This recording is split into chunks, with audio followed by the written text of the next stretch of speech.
Hi, Roddy. This is Mark the Rambling Toffee. I'm finally back. I wanted to do this, get back on the podcast, as soon as I possibly can. I just took a bit of a break from doing this from around March time, not longer after my wife's nan passed away, and I just also been suffering from ill health and my condition, my many years with me dizzy spells and all the rest of it, and I just wanted to take a break. Um, from it for a period of time. But it's always been in the back of my mind to come back and to do the podcast again. I want to thank the support that I've had from a lot of listeners out there who've always give me great feedback, always enjoy my views, my opinions of everything that is Everton Football Club, and I do appreciate it. I know, especially at the game, people around me who I sit with, they're always asking, when you're doing your next podcast? So I said I'll be doing that at the end of the season, which is now at the end of the season. So for me, it's great to be back, and it's going to be an exciting summer, which I'll get more into in a moment. And also for next season, obviously, with the new stadium and all the positive outlook that we're all looking forward to, and it's exciting time, which is not been like that obviously for the last few years as an Evertonian, with all the upheavals, obviously with the takeover, with different managers struggling, being in relegation fights, and so on and so forth, and the ups and downs that have been, over that last period of time, last 2 3 years. And for me personally, that's why another reason why I probably took a break, because I just needed to, in my own mind, that we were safe in the Premier League. There was no points deduction.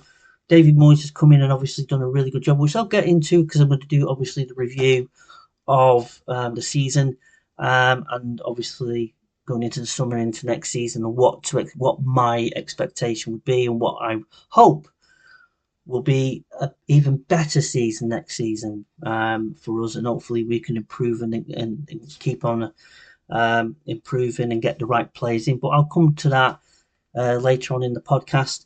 But yes, I'm back. So yes, it's been for me a very eventful season, which in the end became a very enjoyable end to the season. Um, and we can, the sun was always shining, and the players were performing, and we can get excited obviously for next season. But the beginning, obviously, with the previous manager Sean Dyche in charge, with the takeover obviously not completed, and the ups and downs of obviously that with 777. Remember then, when that was dragging on, we then have other groups were interested, and then obviously the Freakins came back in. They dropped out and then came back in, and well, in December last year they took over the football club, and off the field, in that sense, there was a relief from my mind that professional people are taking over. They've invested a lot of money into the club. They've sorted the debt out that we had, and started to remortgage the club in a way. Started to even remortgage the stadium, your new stadium, and started to. I can just start to feel that we are moving forward finally. Right people are in, are going to do a really, really good job. They're quiet, as you can say. They don't come out and communicate to, whenever something big is happening. They only do it when it needs to be told. And there is a lot of things that we can speculate on, and what we hope could happen. When could this happen? Because an expectation at that point when the takeover was done was, as soon as, when's the CEO coming in? When's this going to happen? How are we going? Who's the people coming in? Are we going to? When's naming rights going to be done for the new stadium? When's this? When's this? And all this different things, and what's going to happen with the club itself, and the staff and the people there. And from my expectation, it's always me, my patience. I can be patient, but I was also wanting to know when, tomorrow, when's it going to change? When's things going to start going to see it? And you didn't. And it was slowly over the period of time, and we're starting to see that now. And actually looking back now, I actually like the way that they're operating, because I'd rather be one day just scrolling on the internet and just get a breaking news that they secured sponsorship or they've done something, um, you know, to enhance the club and bring more money into the club and actually enhance the club more. That's what I like about them, and long may it continue. They're getting the team right off the field. Obviously, the new CEO was appointed just before the season ended, um, and with Angus Kinnear coming in from Leeds, obviously, and let's see if he can do a really good job and get the right components and right people in to help not to help David Moyes on the field, because that's the main thing. That's what we're all here for, and hopefully he can get the right people. So we'll see if he can be a success, see what he can achieve. Yes, people out there are probably going to look at him who his time at Leeds and probably think he did a few negative things, a few things that were not, but the fans at that club didn't like or whatever. We have to see what he can do here. That's the challenge to him. Some people may not wanted him, may want somebody else to come in to actually do it, but he's the best, and as I say, I trust what TFG will do. Um, the people that they appoint, and they're doing the right things. They're taking their time. They're thinking he's the right person to come in to do the job. Obviously, David Moyes came in January. I'll get to that in a moment, but we'll see what he's capable of from now on. And I'll get to that further, later on in the podcast. But yes, season started with Sean Dyche in charge. Obviously, the takeover issues. We brought in Lindstrom, and we brought Mangala in. It's such a long time ago, really, and we just a few extra players to come into the club, either on loan, and it yes, we all try not to forget about it, and that's where the negativity comes from. The performances were abject. You can just see where it was going. You can just see how far Sean Dyche can take the football club. And when he left the club, obviously in January, he said, "I took the club as far as I possibly can."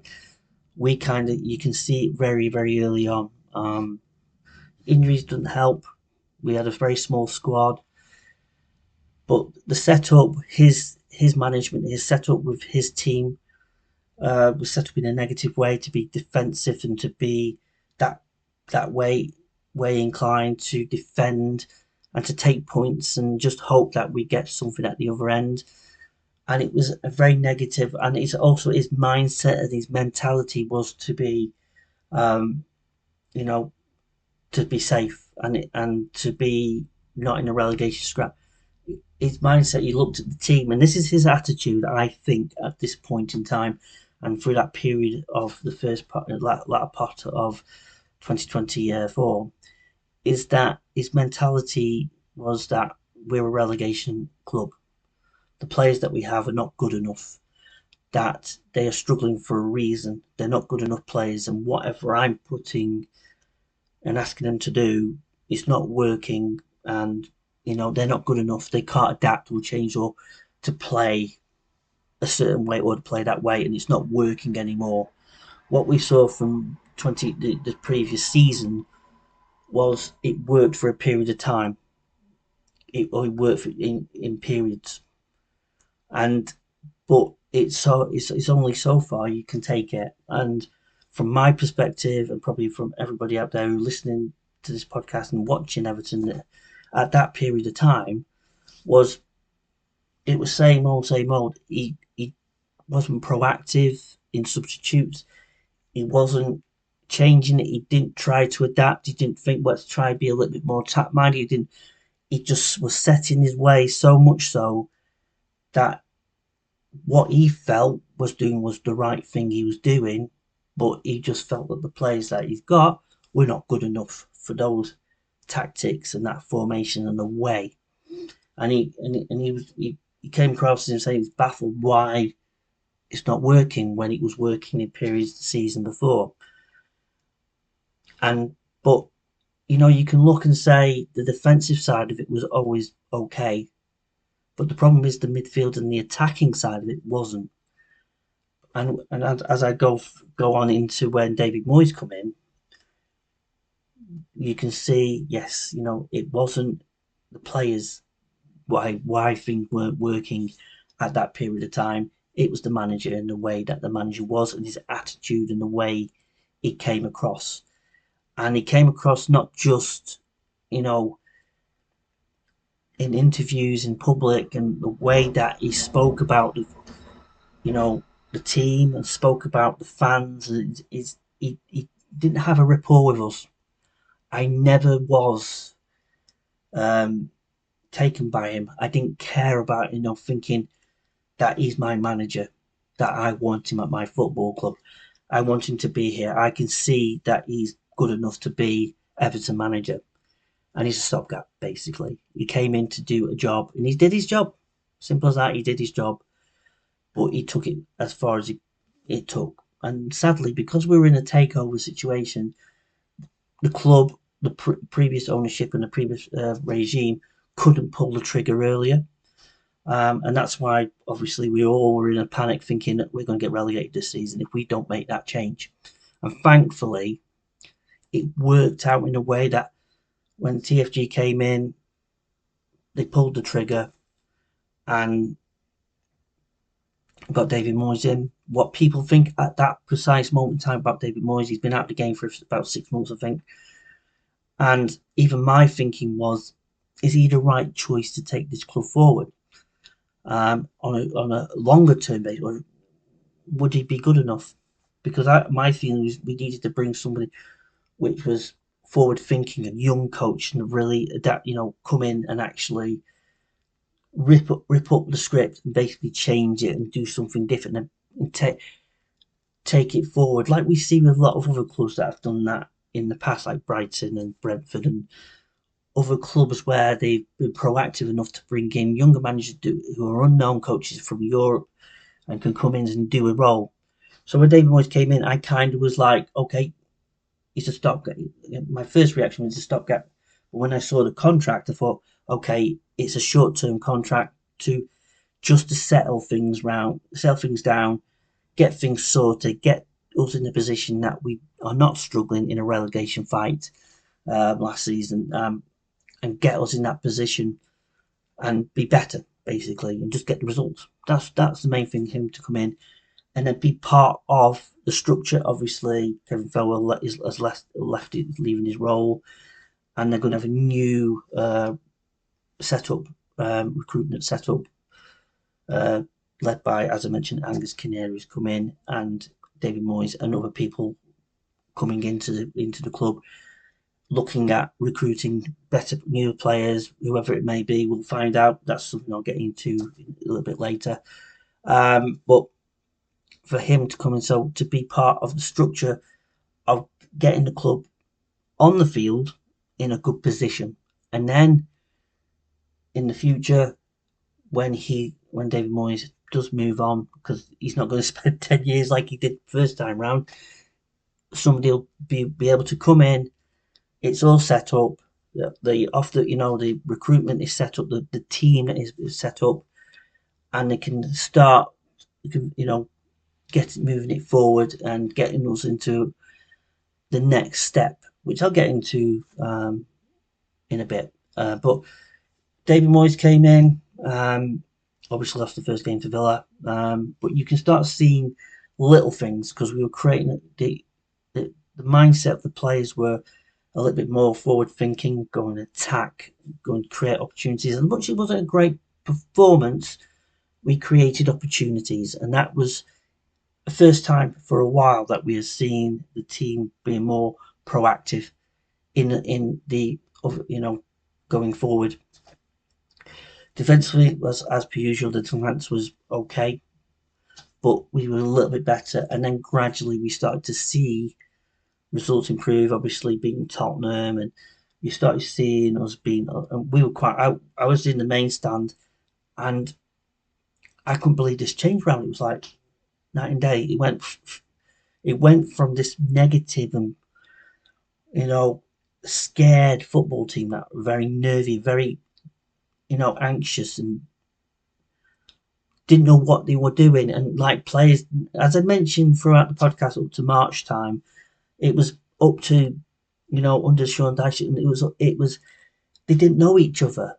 They can't come past to each other. It was like they were giving the ball away. It was like you can see it. Players full of no confidence, no belief, no nothing from that system that was set up through Sean Dyche to David Moyes, who had a different style and a different way. We all thought that he was just going to be the same old David Moyes, but he came in and he's gone to talk to the players, explained it in a better way, give them the information in a better way, and we have seen leaps and bounds this team from then on get results and results, and that's basically what it was.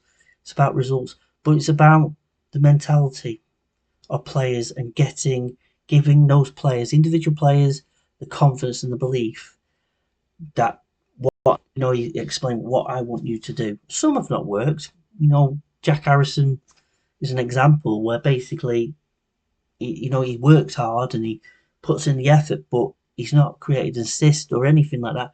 And you can look at that, but that's just how it is with him, and that's why he's gone back to Leeds. Lindstrom's another one. He's playing out of position, and we had other players who can play in the position that he does. So he was asked to do a role that he got very frustrated at time, and sadly it's not worked out for him. And then in the end, injury ruled him out for the rest of the season. I thought Mangala, who obviously came in at the start of the season, did really well under Moyes and was doing well. And then obviously the injury against Brighton ended that for him. And then obviously he's now gone back to his parent club. So, he could have, Mangala, if he didn't get the injury, he could have grown in confidence and got better and better.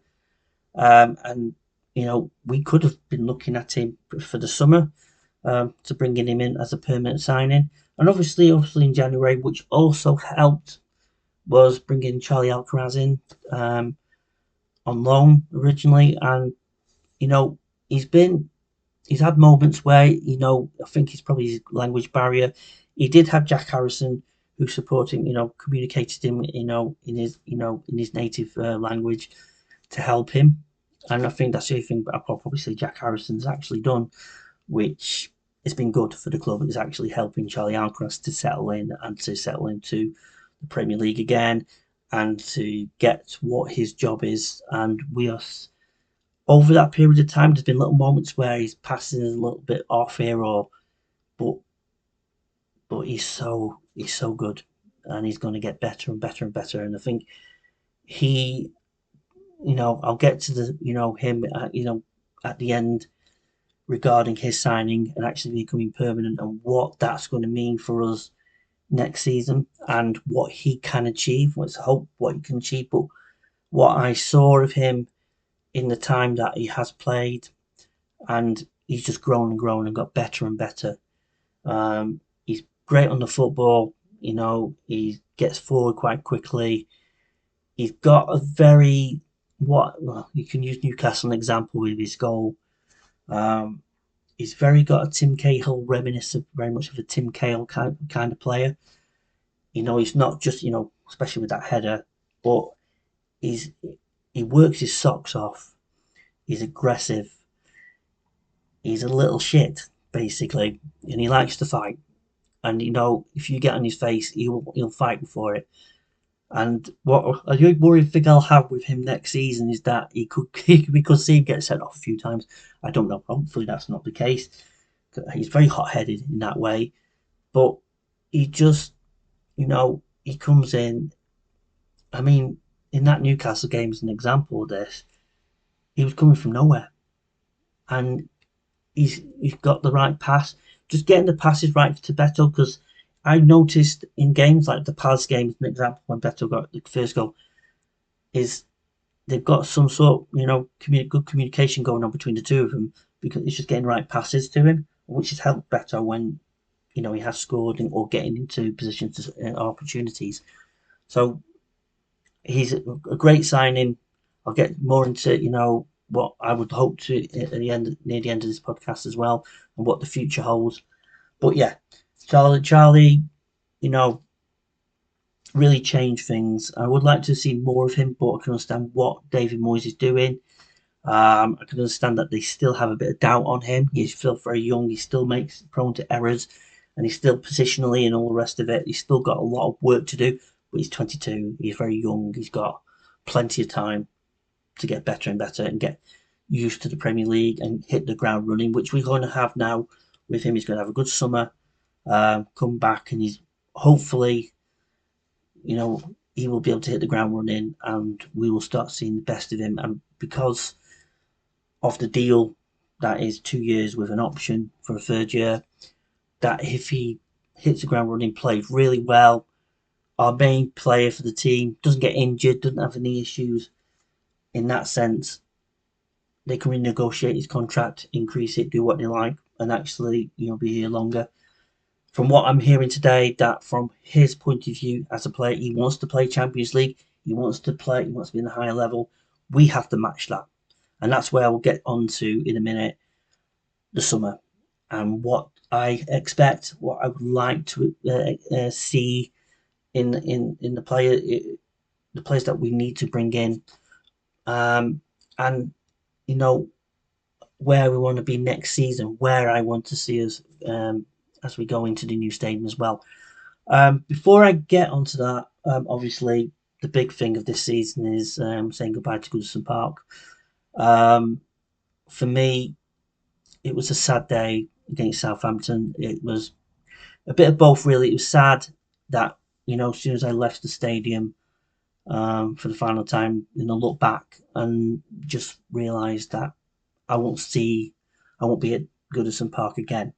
I know the women are taking over the ground, which is great, and it's fantastic for the women's team, and it means that more fans can go, who may have not had an opportunity to go to Goodison in its time when in the men's side of things, an opportunity to go and watch the women's game at Goodison, be able to sit and be able to get be there and experience that. But for me, I don't live in Liverpool, and I just don't think I'll get that time to go and see the women's game. It's a cost enough going into the new stadium as a season ticket holder. So yes, for me, it's my last time, and everything about that day was poignant in so many ways. I think in a few times I got very emotional, a few tears, especially with the violinist in the celebrations after the game. The violinist really did hit me really hard, I think. And what was my mind always thinking about, and I said this to people around me who I'm going to see one or two because they're coming to the same West Stand that I'm going to be in. But a lot of us I'm not going to see again. But one of the things is my granddad. And my granddad got me to be an Evertonian. He's a big blue. Passed away in 1990 when I was only 14. But he took me to games before he passed away. And he told me the history, told me about the great players that Everton had in that history, going to Goodison Park and all the people that he's met and players that he's met outside the ground. And he was always told wonderful stories, and typical Irish man, just loved telling stories about everything that is Everton Football Club. The players like the great he was at the time Winnie Harvey Ball and Kendall Latchford. I can go on. The Golden Vision, Alex Young, and many others, and it was just he was so passionate about Everton, so passionate about the teams, so passionate about the players, and just wanting us to be successful. And his best time, obviously, before he died in 1990, but was obviously the 80s team, and the great 85, 85, and 87, and the players, and he just that seeing that passion and drive and belief in him and that enthusiasm and excitement every time he was going to games, because he said, I've been in a Gladys, I've been in the Bullens, I've been in the park. I've been in the main stand. I've been in all over Goodison Park. I've been sitting, standing, and I just loved, speaking to all the people that he met over the years in the stands, and but the memories of the games that he went to, the memories that he picked up and he got, and just explained it to me, made me a blue from a very very early age, and you know, so whenever I go now and have been, it was it was always a joy, and as much as we struggled for the last 2 3 seasons, going to Goodison was always a joy for me. Whatever happened on the pitch, yes, it wasn't the most exciting, wasn't the most fun time to be an Evertonian, but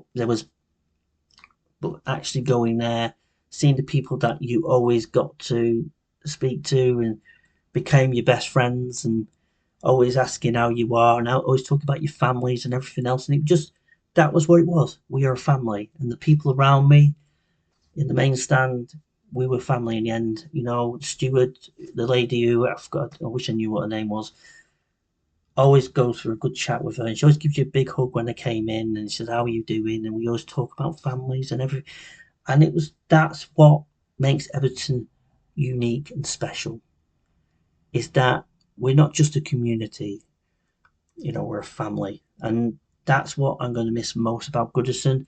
And I know for a fact that as soon as we go to Dickinson Hill Stadium, that we're going to build new families with new people around where we sit. We're going to build that community wherever you're sitting, and that'll just continue on for as long as that stadium's there, until we build a new stadium, because we built all the stadiums in Liverpool. So we want, you never know what where that'll be. That'll probably be when I'm long gone. But yeah, that's just my thoughts about Goodison.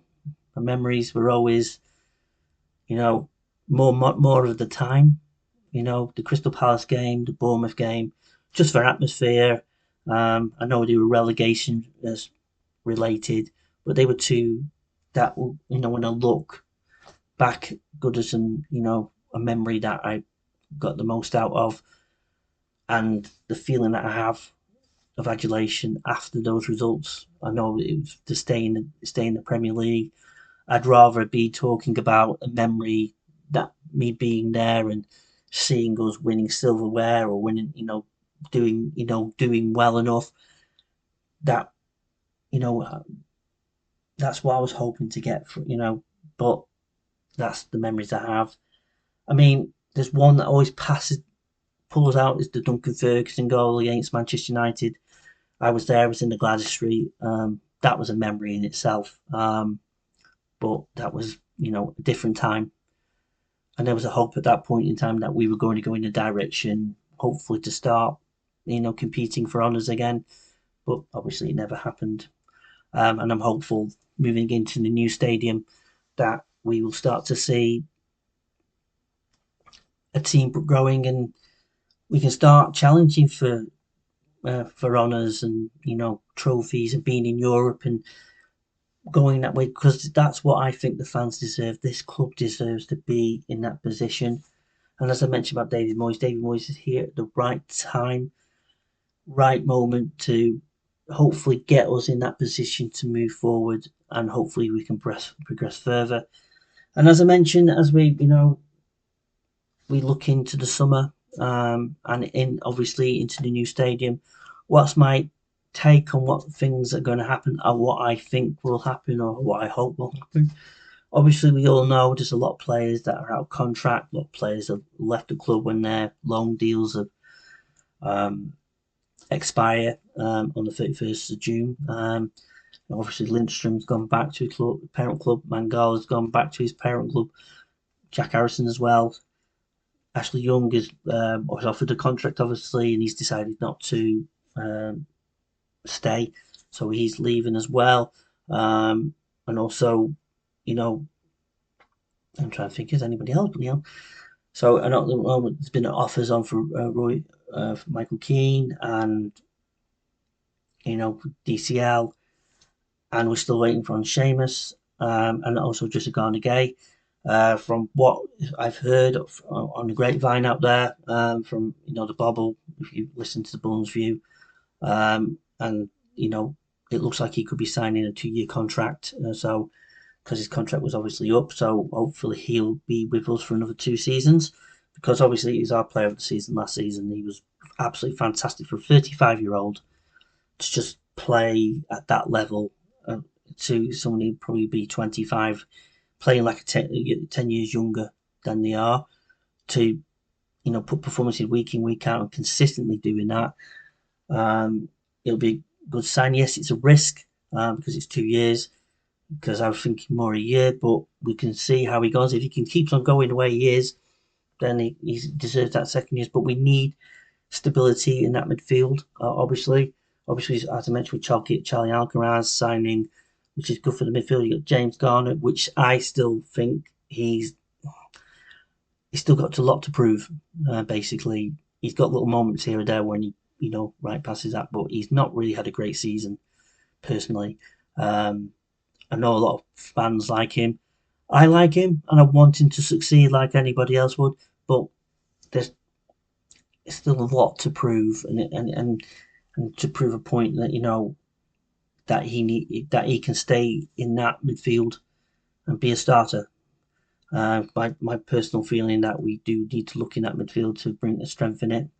Obviously, Decore was offered a contract. I just missed him. I was trying to think the other player. And obviously, he's decided he's taking a better option somewhere else. Again, he works his socks off. I think it worked for David Moyes, Decore, for the press purposes. But again, he was like giving the ball away. And that's just my feeling, just frustrating me. That's something about Decore. He's out, he was there. He scored that goal against Bournemouth. He scored important goals for us. And I'm not going to give that away. I wish him well wherever he does go to. But I think we need to move on for him. And hopefully, Charlie Alcaraz is that player who will take on that mantle and get better and better. Because the difference between those two is Charlie Alcaraz can control the football, basically, and actually pass and control the ball a lot better than what Decore did. But Decore could do something in a different way. Probably his energy was what Decore's strength was. And typically through this podcast, I'm completely forgetting people. And what a season he's had. He's played he did really well this season, and he's contributed really well to to Everton. He's going to get better and better, I think. When he got injured, obviously against Liverpool, he came back and he was just a little bit off the pace. But obviously, we saw against Fulham, but also against Newcastle, what he's capable of. So it's an exciting period to see how he develops next season into his second season, to see if he can make an even bigger impact. And that's it's just going to be so exciting to see. I think he's contributed really, really well. But the midfield is a place that we need another central midfield, I think, because Mangala is gone. We need someone in that midfield who we've got Alcaraz, obviously, but we need somebody who's got a bit of both. I always think of Ross Barkley as an example. And whatever people think, Ross Barkley in his early times at Everton, I'm not referring to when he left and whatever else. He was a box-to-box player. And he got the ball and he was able to pass the ball around. He was able to be very calm in that midfield and not get panicky or anxious and just knew play. So we need somebody like that who can put the foot on the ball and actually be able to calm. A bit more experience, maybe. We'll have to see what happens in this window that we currently have at the moment before it shuts again until July, obviously for the World Club Cup, which is going on. So we'll have to see on that sense. But with players leaving, obviously, I think wingers we need pace. I think on your wing backs, wingers like McNeil is a winger, yes, but he doesn't have that much pace. And his crossing is fantastic, and when you get him on a good game, we saw it, I think, against Fulham, and I think we saw it also against Forest. There's he still has something to show, but if his only asset is his left foot, his right foot, we all know he doesn't know how to use it. But if he just can be there for just crossing the ball in the box and just creating assists that way, and his left foot for taking free kicks or getting the positions to shoot, if that's the thing that he has, we need more. So, but also we need pace, because what I notice how slow in transition we are when we're on attack and it breaks down and we have to get reset and get back in transition to get more back into defensive shape. And sometimes players are trying to get back against teams who have got a lot of pace in there. So we need a mix of players that not just can get the foot on the ball, that can cross the ball, but we also need a bit of pace in there that can do, a mix of everything. And we need more of those players. And I mentioned, our defensive side of things. Everything is kind of settled, but now we have a situation, obviously, at left back, because James Coleman, obviously, we don't know what he's going to be doing. Is he going to sign as a player coach and be part time and just be sitting on the bench, or is he just going to be going to into the coaching side of it? We don't know. It's not been decided yet. It's not been put out there yet.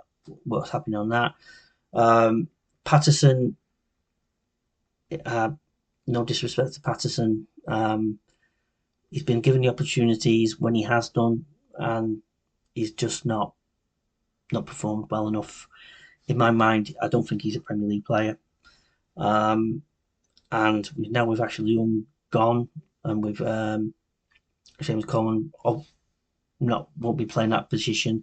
We need to look at that position. I know at the moment we could probably put Jacob Bryan in that position when Tarkowski and Branthwaite are back. But obviously got injuries at the moment, but when they're back for the season, you can put him in there and keep him there, but you need backups.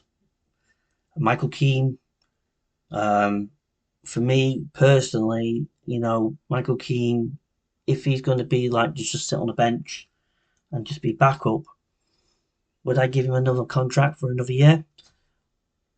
I've seen in games when he has played where he's made errors, and we've seen it, especially at the start of the season.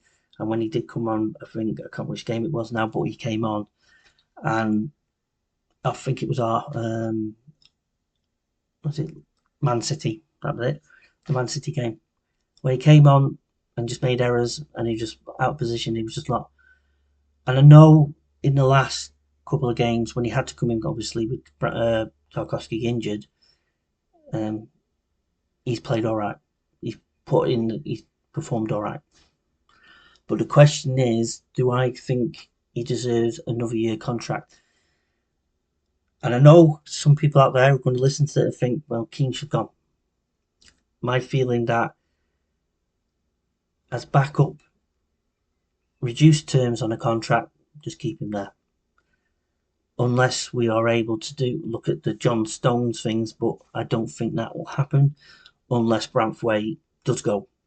There's speculating, these usual rubbish links out there at the moment, which is just the usual thing at this time of year when it comes to transfers. And Branthwaite's getting linked again to every bloody club under the sun. But he's injured currently, so, and I hope I'm wrong, and I hope the club, if there is been any kind of inquiry to him, obviously there hasn't been, and they can say, well, he's staying at our club. We're ambitious enough. We want to move up the table. We want to, get to that position of getting into Europe, because I think if the stats since Moyes has been in is that we would have finished sixth, so we would have been in a Europa League spot. If if he was here earlier or for the season, so if he was here at the beginning of the season, so there's the question is about the project. It's about the mindset. If David Moyes he's put it out there, he wants to progress, take this club back to where it belongs and where it should be. and that's his attitude and ambition to do so. Branthwaite will look at Everton and think, I'm staying here. I'm going to stay at a club that basically I'm happy at. He is happy at. And I want to, we're going to build a team around you. Tarkowski's not going to play forever. You're, in the future with Jake O'Brien as well. You've got all the potential, to be the next captain and take the club to the future. So my feeling on that, but with Michael Keane, if it's reduced terms, yes, keep him for another season. That's because there's nobody else out there. And, but he's the fourth choice, basically. He's going to sit there and, he's only going to get into the team if, a Jake O'Brien, Tarkowski, Branthwaite, if any of those players get injured. And basically, that's the only thing I have. If there was another opportunity out there for another centre-back, it'll be interesting to see because he has been offered a contract. If he just want to take it, then we'll have to look at another centre-back. So, if buts and maybes really on that one. My personal view, I will just say this, is that if, my real feeling is that he should leave the club and he should go to Burnley if that was an offer out there. But he has, when he does, if he's just a backup and he's not going to play next season, but that's the question he has to ask himself. Does he want to be sitting on a bench or does he want to continue playing games? Because he's not going to get it. He's not going to get any first team games at Everton next season. So that's on him. Anyway, I could digress on that one. The striker situation, obviously, with DCL, he's been offered, obviously, new terms of a new contract. Again, there's nothing at this moment if he's accepted those terms. Again, his current contract ends on the 31st of June. 31st of June. So we'll see if he will take up the option. Do I want him to stay? I think with the performance of Beto, and this is just my view, he's got better. Obviously, got better.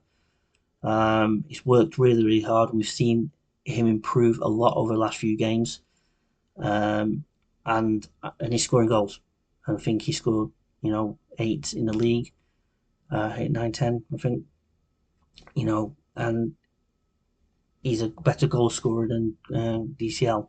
DCL is better at holding up the ball, but what I've seen over the last few games is Beto getting better at doing that job as well, holding up and doing. But he's a different type of striker anyway, so it's getting a team of midfield, a team that be able to play to his strengths. That we are seeing that element of him.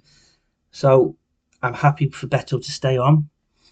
I know there was rumours about Delap from Ipswich coming in. Obviously, he's going to Chelsea, but if we're keeping Beto, I think we need to look for another striker. I know David Moyes is probably just like Dominic Calvert-Lewin, but the question comes down to is Dominic Calvert-Lewin good enough for Everton, and is he better for whether he's going to another club? Does he feel he's at the end at Everton Football Club? Does he feel that he's not really that player anymore? And does he need to move on to actually, not in the Premier League, but maybe in Europe or somewhere else? I don't know. He's obviously wanted something more. Obviously, Newcastle were interested in him, early in the season, but obviously it never materialised, and obviously, we gave him an offer as a contract, which he obviously must have turned down. But my personal view, and I digress a little bit off Dominic Calvert-Lewin, my personal view is that what I've seen as we got to the end of the season was he's very lacklustre. He was coming on later on as substitute appearances. I know he had a bit of an injury, and you can just see where his attitude lies. That he's not lying at Everton Football Club, and I think whatever the offer is probably less than what he's currently on. So I'm guessing, gonna guess, unless I'll be absolutely shocked, that he will be on his way when his contract ends, wherever, and he'll sign a new contract somewhere else, unless he has been given an offer. I don't know, an offer somewhere else. So for him, so yes, we'll be probably looking at a striker position um, in that instance. So that's another place to go in there. Chimiti, it looks like, I don't know if David Moyes is really happy on with Chimiti. I think he might go out on loan. And when he hasn't really given that many minutes to impress or to prove that he can sit on the bench next season or he can start games. And I think he'll be probably on loan. And so we'll have to see, being assessed on that one. It's probably already been assessed. So yeah, striker situation be looked at. I think as lead the midfield, obviously, as mentioned, we need looking at. I think if as I mentioned about Michael Keane, if we need another backup centre back. We need a right back. We need a left back to back up with Mikalenko. I think you're looking about probably five players currently, and then assessing more backup players as well. So you look about eight or nine players actually to come in. So you need players that are going to probably hit the ground running and actually start games next season. But the main thing I see is that the core of the squad is still the same. That if we are struggling and trying to get players in, that we've got players that we can set a team up. But we need, hopefully, we hit the ground running. Obviously, with keeping Drissa Gay, hopefully, and Charlie Alcaraz becoming permanent. But yeah, I think the wingers, we do need some pace in there. We need a ball playing midfielder. We need someone that can hold up the ball and do that. We need to do a bit of both, not just defensive, but just transitionally. We need obviously a striker. We need backup for Mikalenko, who's got better and better, and he got an assist obviously against Newcastle, and scored against Fulham. He's getting better. He's improving. So you're starting to see with certain players that we all thought, well, if an opportunity, if an offer came in for, say, like Beto, take the money. You can use that money to reapply and bring a striker in, and do something with that. But he's proven to me that he needs to be at the club and he's going to get better. Hopefully, this summer he'll improve more and get better and better and better. That's my thinking. I'm hoping, but that's through the coaching and that's through what David Moyes is doing there and his coaching team is getting the best out of these players. The players that we all thought, he'll be gone. Mikalenko is showing in flashes, that he is making assists and he's getting further forward. His defensive work has always been good, so he's improving. So we need to keep on going with that and get better and better. He has got great coaches in Leighton Baines, to help him out, and he's going to get there. Jacob Brown, as we all know, on the left side, is doing a job. So if your defence is set up already, if we haven't got anybody in place to be backups or that, we'll see what happens in that case. But yeah, it's the midfield and more attack that we need. We need to bulk up the team a little bit more, that there's backups throughout the team, that there's a lot more competition, a lot more, for players, being challenged more, that, if you don't play well, there's somebody who can step in, and that's what we need. And also, I think the mentality is going to shift, and I think that's coming from the ownership and right down from David Moyes, and through that, the coaching set of that, the mentality is that we want to be better. We are not a relegation team.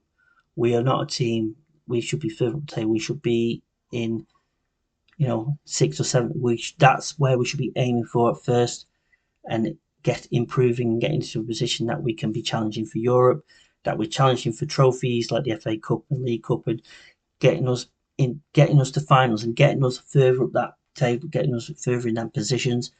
And that's the next step.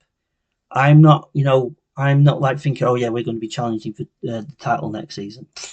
No, I know that we need a bigger team. We need, as I say, backups. We need actually enable us to actually change the formation tactics if we need to, and to have, and be able to have actually pass the ball around would be good, because we still, we're giving the ball away a bit more, and we need to improve on that as well. So we need better players to do that and be more confident. And the mentality, as I mentioned, is to be wanting to be better and wanting to be challenging, to be up there, wanting to actually compete up there, not thinking with a mindset which under Sean Dyche was that we're a relegation club, we're not good enough, so we have to stay in our box and stay here. We do not try any further. That's the mindset. The mindset has to be different. And if we've got the new ownership and hopefully the money available to start bringing players in and start getting this club back to more competitive and more positively, that's what I mean about I'm excited to see what players we bring in, see how it develops over the summer when we start pre-season and start in the new stadium, and to see what happens with us. It's going to be an exciting summer. It's going to be a roller coaster ride, but it's just so much, something good to grab onto, because we've not had that for the last 2-3 years. We've just been worried about if we're going to not breach PSR again. Are we going to bring any players? Do we have to sell our best players and all these things? And it seems to me we don't need to do that now. We're in a better position, and hopefully we'll see further down, that we can go into next season, firing on all cylinders. But it will take time, and I will have my patience to allow that to happen. But I've seen progression this season under David Moyes. Some of the players are not going to be there. Some will obviously still be there. We have new players, obviously. But you can see there is something to grab onto and say, yes, we can go somewhere with the team. We can go somewhere with these players. Let's see where it takes us. And that's the exciting thing. And if we can get some good players coming in into all the positions, we'll see. I'm quite quietly optimistic that we will do well next season. A lot better than we ever have been. And, it's all plain sailing. We got the naming rights off the pitch with Hill Dickinson, as much as what trying to say that name or whatever, it doesn't really matter. I mean, as long as the money's coming in and it's enabling us to, be financially a lot stronger. And over time, we're going to have new sponsors and new things that are going to start coming in more and more. And well, that's just the beginning. So we'll see how it goes. So yes, there we go. That was my review of last season, what we think of the summer and everything else, and a lot more. It's been absolutely fantastic to finally be back, finally be able to talk about Everton in a positive light and what the future is going to hold, and not feel all the negativity. And it's still out there with a lot of things, but all the negativity and that has been plagued over the last 2-3 seasons.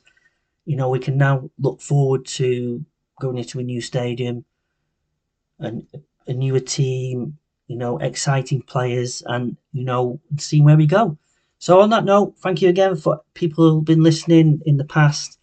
I'll be back hopefully next week for another podcast, hopefully with some new signings maybe coming in. I just don't know, or anything else new that's out there. But yes, I'll be back hopefully next Monday. Just murmuring on about anything else that's going on at Everton Football Club at that moment in time.